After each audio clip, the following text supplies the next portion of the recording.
Namaste, everyone. So we're doing something different today. Not talking about Ayurveda directly today.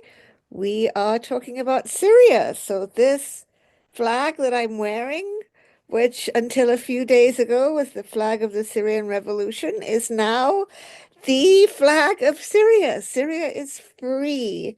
So it's really hard to think about other things when the work that you've been doing for 13 years has just come to a culmination. Syria is free. The Syrian people, in fact, freed themselves without outside help and are walking into what looks to be a very smooth transition. It's a time of incredible joy. There's some apprehension who are going to be the new rulers or the new leaders. But we just heard in Free Syria, it's illegal to interfere in any way with what a woman chooses to wear. You can't tell her to cover up. So we're already way better than Afghanistan, Iran, or Saudi Arabia. And it makes sense because while Syria is a Muslim majority country, it's not just a Muslim country. In Syria, there are many Sunni Muslims. There are also a couple of Shiite sects, including the Alawite and the Ismailis. There are Kurds. There are Druze. There is the world's most ancient Christian church. Syria was, in fact, the place where the word Christian was first used. At that time, Antioch was in Syria. It's in Turkey now. In Antioch of Syria is where the word Christian was first used. So you have your Maronite ancient church and other Christian churches in Syria. You have the Yazidis. You have people who follow John the Baptist as their prophet. Many, and you have secular people. So many different kinds of people in Syria. Half of Syria's population was displaced to other countries, to Lebanon, Jordan, Europe, around the world.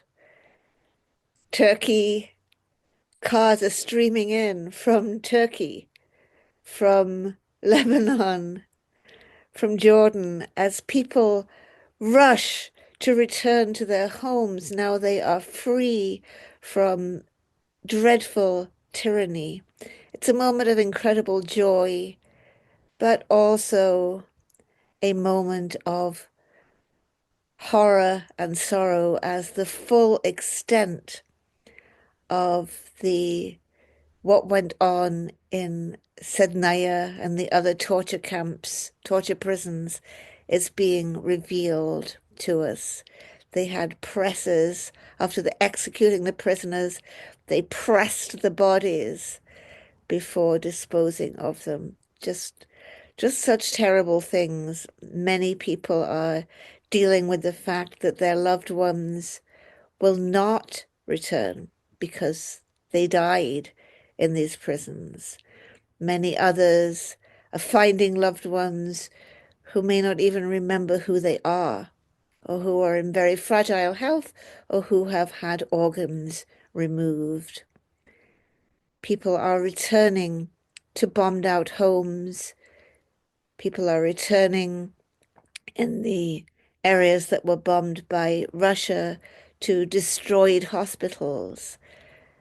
There's much work to do, much psychological help that people will need, much medical help that people will need, housing, civil engineering. So much is going to be needed in the new Syria. So we can't really help with very directly with creating the just democratic society that we want to see in Syria. If we're not Syrians, we have to leave that to the Syrians. That's their job to create the society they want to create. But we can help with resources. So here's a couple of suggestions.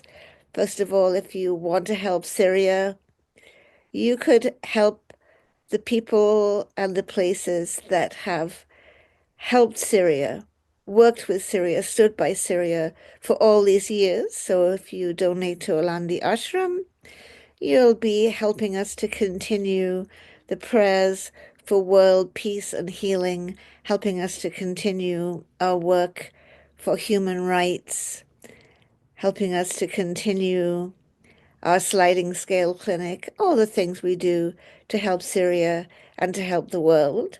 And you can also directly donate to SAMS, to Syrian American Medical Society, to help them rebuild bombed hospitals and provide desperately needed health care to the returning refugees, the freed detainees, and the shattered families. So I'll put both of those links in the description.